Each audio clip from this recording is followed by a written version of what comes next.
9 seconds. That's all separating a man from his racial arrogance and the cold floor of a gym in California. 9 seconds between provocation and silence, between collective laughter and forced recognition. There'll be no second round, no excuses, only the sound of a body learning physics through pain and an audience rediscovering the meaning of the word respect. The invisible clock has already started counting. Each second carries the weight of decades of contempt, of stereotypes validated in cheap films, of immigrants lowering their heads on hostile streets. But today, on this mat stained with sweat and ego, a 5'7" Chinese youth will compress every necessary answer into less time than it takes to tie a shoe. The promise hangs in the air. Someone is about to learn something irreversible. The year is 1964. Oakland breathes racial tension like morning fog. The war in Vietnam transforms Asian faces into targets of suspicion. In fighting gyms, white and black men share competitive space but silently agree on a hierarchy. Orientals don't fight, Orientals imitate.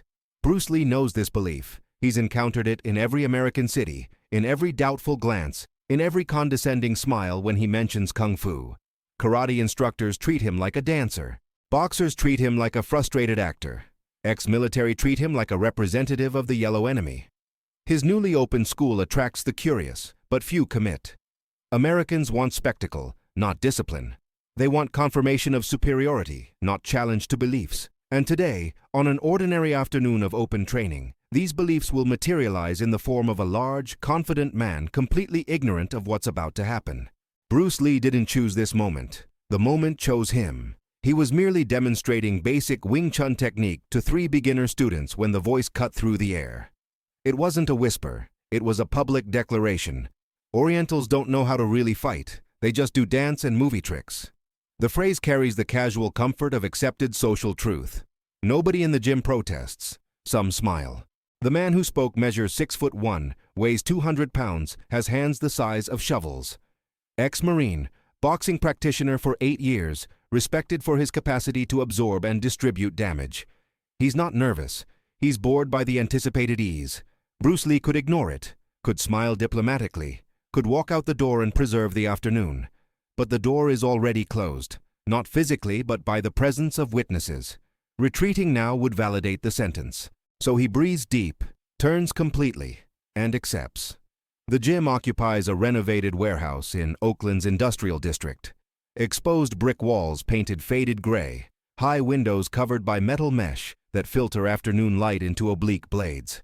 The ceiling is high, crossed by dark wooden beams from which hang 5 punching bags on rusted chains. The floor is dark blue rubberized mat, stained by years of sweat and impact. There's an improvised ring in one corner, red ropes stretched on wooden posts, dense smell of liniment, old leather and testosterone. 3 large mirrors on the west wall reflect movements and postures. An industrial water fountain in the corner hums constantly. Faded posters of Muhammad Ali and Joe Louis observe from crooked frames. This is masculine territory, hierarchical, where reputations are born and die through physical contact. There are no formal referees, no written rules. There's only tacit code. Strength speaks louder than diploma.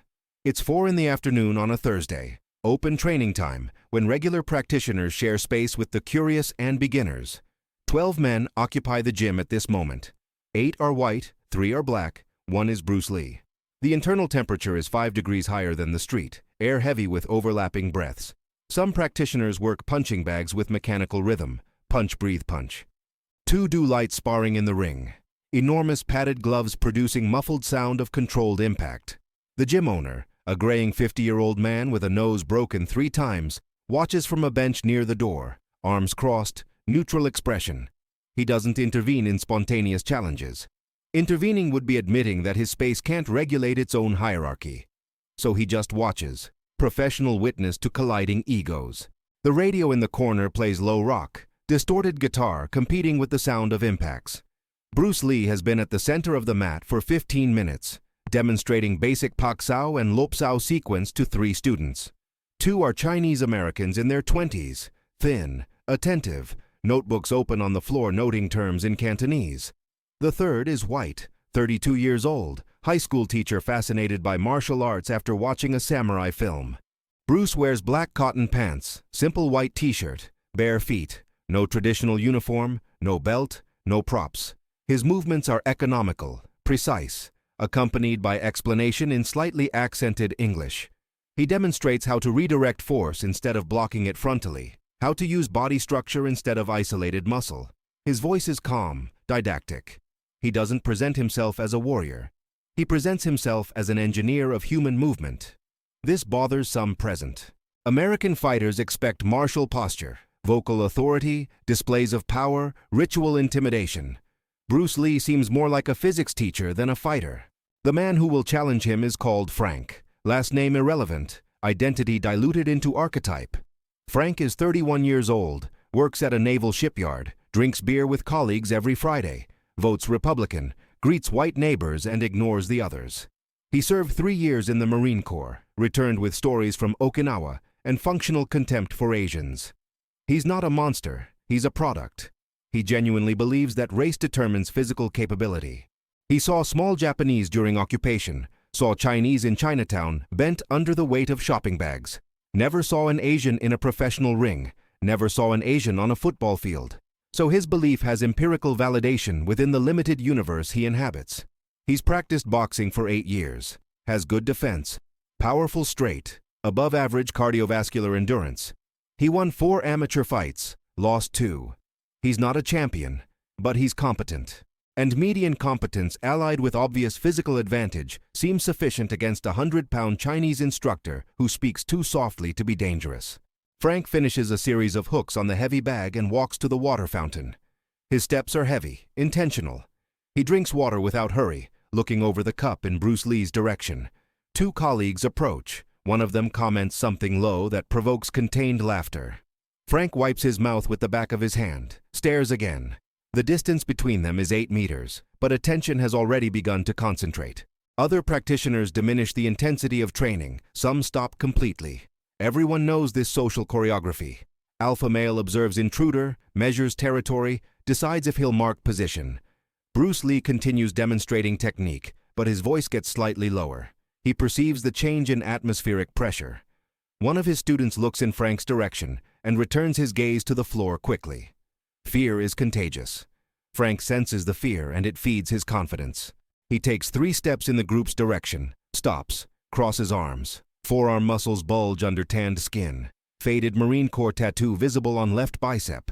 The provocation begins almost lazy. Frank doesn't shout, doesn't advance immediately. He just comments loud enough for everyone to hear. People pay to learn this? Looks more like a dance class.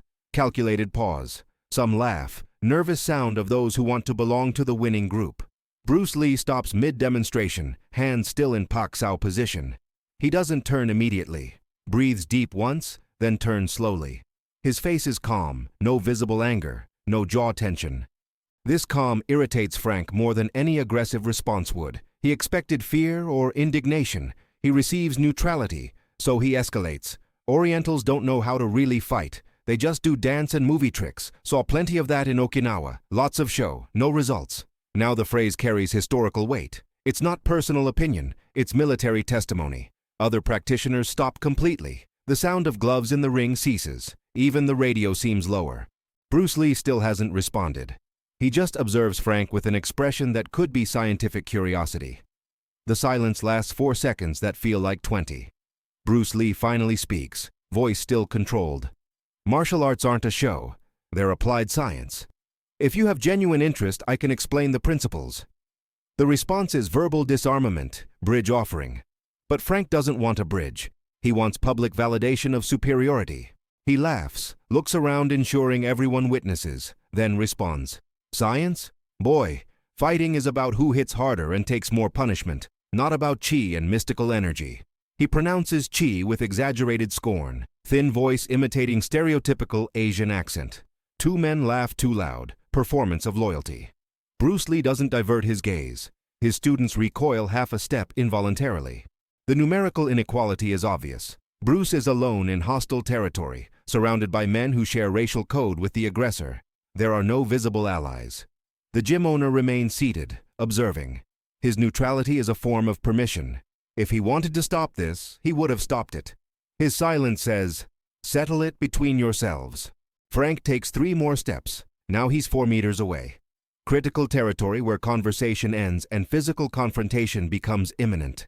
Bruce Lee doesn't retreat, but also doesn't advance. He simply adjusts posture to left side position, weight distributed evenly, right hand loose in front of the body. The movement is subtle but unequivocal to anyone who understands combat body language. He's accepted that dialogue is over and is preparing. Frank interprets this correctly and smiles. He sees a smaller, lighter man in a posture that seems too casual to be defensive. He sees a target. So he verbalizes what everyone already understood. "Show me then, Bruce Lee. Teach me this science." Accompanies with a push in the air, "Come here" gesture. Other practitioners form an instinctive semicircle, improvised arena. Nobody asks if this should happen. Everyone assumes it should. It's how nature asserts itself. Predator tests prey. Hierarchy establishes itself through force. Bruce Lee looks quickly at his 3 students and makes minimal gesture with his head. "Move away." They obey immediately, retreating until backs touch the wall. Frank removes sweat-soaked shirt and throws it on the floor outside the perimeter. Masculine ritual of combat preparation. Remove obstacles, expose muscle, demonstrate he takes the situation seriously. His torso is broad, muscle definition of someone who works physically and trains regularly. A 5-centimeter scar crosses right rib, memory of bar fight or industrial accident. He rolls shoulders 3 times, shakes arms loose, warms fists opening and closing hands. Movements of experienced boxer who knows importance of physical preparation, even for unofficial confrontation. Bruce Lee doesn't remove anything. Remains in white t-shirt and black pants, barefoot, relaxed side posture. This asymmetry of preparation irritates Frank again. Seems disrespectful, as if Bruce doesn't consider it necessary to prepare adequately. Actually, it's the opposite. Bruce is always prepared. His relaxed posture isn't casual, it's a state of constant readiness. Loose muscles react faster than tense muscles. But Frank doesn't know this. He interprets relaxation as vulnerability. The circle of spectators closes to approximately 6 meters in diameter. 10 men form irregular human wall, some with crossed arms, others with hands in pockets, all with expression between curiosity and expectation of violence. Nobody smiles now. Moment has transcended provocation and entered serious territory where bones can break, and reputations will be permanently altered.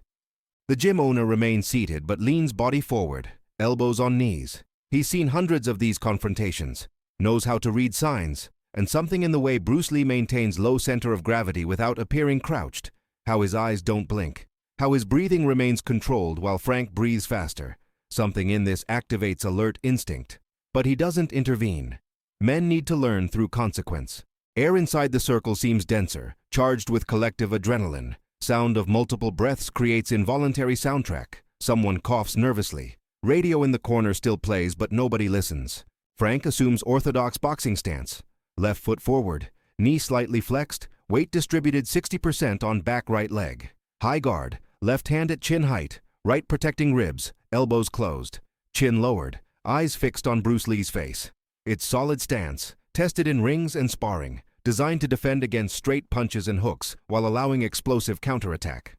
Bruce Lee maintains Wing Chun Bai Zhong position. Left side body forward, reducing target area. Right hand extended on center line at Frank's sternum height. Fingers relaxed but ready. Left hand near right hip as reserve. Feet separated at shoulder width. Weight equally distributed. Knees slightly flexed, maintaining spring ready for explosion in any direction. He doesn't look at Frank's face. Looks at center of mass, area between sternum and navel. Face lies through feints, body reveals real intention. Distance between them is 3 meters. Safe distance where no strike connects without approach step. Frank breaks distance first. He takes sliding step forward with left foot, testing reaction, expecting Bruce to retreat and confirm inferiority. Bruce doesn't retreat 1 centimeter. Remains rooted, right hand still extended, now 2.5 meters from Frank's face. This refusal to retreat should be a warning, but Frank interprets it as stubbornness or tactical ignorance. He takes second step, more committed, and throws exploratory jab with left hand. It's not knockout punch, it's measurement of distance and reaction speed. The punch travels straight line toward Bruce Lee's nose, clean trajectory, technically correct form. Bruce doesn't block in traditional sense. His right hand moves 3 centimeters to the left, executing paksao, palm slap that redirects the jab outside centerline. The movement is so economical that some spectators don't even notice it happened.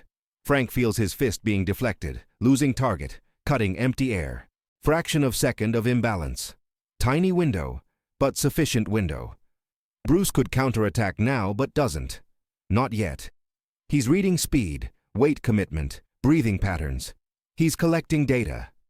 Frank interprets hesitation as delayed fear. So he decides to finish quickly. Frank throws classic combination, jab straight hook, 3 punches in rapid sequence, body weight transferred forward, knockout intention on third strike. The jab cuts air seeking Bruce's nose. Bruce's right hand executes Pak Sao, palm slap that deflects the punch 2 centimeters outside centerline. Before Frank can retract his arm, Bruce has already closed distance and explodes with straight blast, 3 consecutive straight punches on centerline. First hits sternum, second hits base of throat, third hits chin. Speed is so high that the 3 impacts sound like a single muffled strike. Frank's head whips backward. He tries to retreat, instinct to create space, but his legs are still committed to previous advance. Imbalance.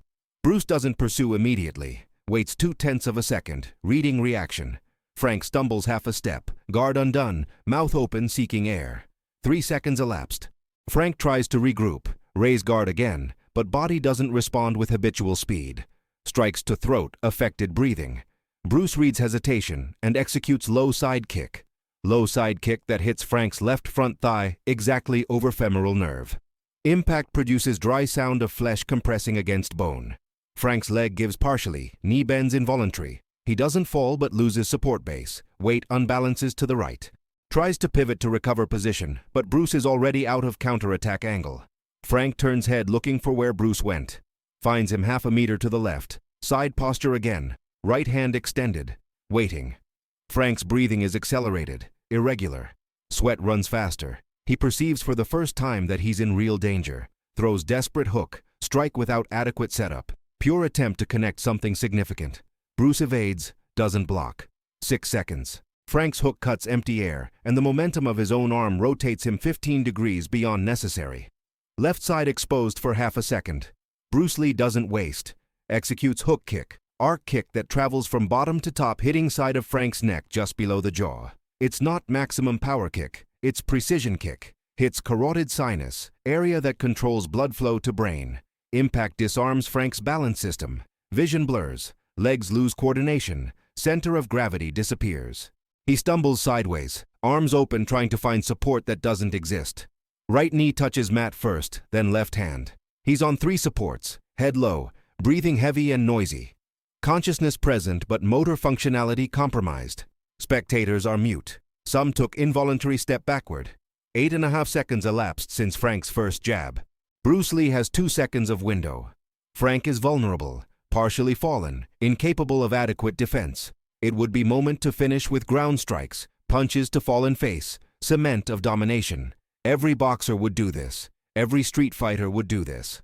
Bruce Lee takes 2 steps backward, lowers both hands to neutral position beside body, breathes deep once, exhales controlled, remains standing, relaxed, observing Frank who's still on 3 supports trying to process what happened. Bruce doesn't celebrate, doesn't provoke, doesn't speak, just waits. The choice not to finish is more eloquent than any additional strike would be. He could have continued. Chose not to continue. Absolute silence in gym. Even the radio seems to have stopped, although it's still playing. Someone breathes deep audibly. Frank raises head, looks at Bruce through still blurred vision, and understands. 9 seconds total. Frank remains on knee and hand for another 10 seconds. Breathing gradually decelerates from panting to heavy. He blinks several times trying to clear blurred vision. Saliva drips from corner of half-open mouth. Right hand rises to side of neck, touches area where kick connected, tests sensitivity. Throbbing pain confirms reality of impact. He tries to stand, manages to get on both knees, stops again. Not from complete physical incapacity, but from psychological collapse. He processed the speed of what happened. Less than 10 seconds between confidence and humiliation. Finally stands completely, balances on trembling legs. Looks at Bruce Lee who's still standing, hands beside body, neutral posture. Frank opens mouth as if to speak, closes again. There are no adequate words. He diverts gaze, picks shirt from floor without making eye contact with anyone, walks to opposite wall, leans back against cold brick, slides until sitting, head between knees. The spectators remain frozen in positions slightly different from those they occupied before. Some have half-open mouths, expression of those who witnessed car accident in slow motion. Others furrow brow, processing incompatibility between expectation and result. Two men exchange quick glance, silent communication of shared shock. Nobody laughs, nobody applauds, nobody comments. The silence has physical texture, weight that presses eardrums. A black practitioner in his 30s crosses arms tighter, nods head once slowly, minimal gesture of recognition of something witnessed. One of Frank's colleagues takes 2 steps in his direction, but stops midway, uncertain if approach would be welcome. The gym owner rises from bench, walks to center of mat, stopping 3 meters from Bruce Lee. He observes for 5 complete seconds before speaking, voice low but clear. "Do you give private lessons?" Bruce responds only, "I do." Bruce Lee looks at his 3 students still pressed against wall, makes gesture with head indicating they can return. They approach hesitant, looking between Bruce and Frank as if wrong movement could restart confrontation. Bruce resumes teaching position as if interruption never happened. Voice calm, didactic. Paksao works because it uses minimum force to redirect maximum received force. It's not a block, it's a deflection. Demonstrates movement in air slowly. His students observe with renewed attention, almost reverential. What was abstract theory minutes ago is now knowledge validated empirically before their eyes. One of them asks about the low kick.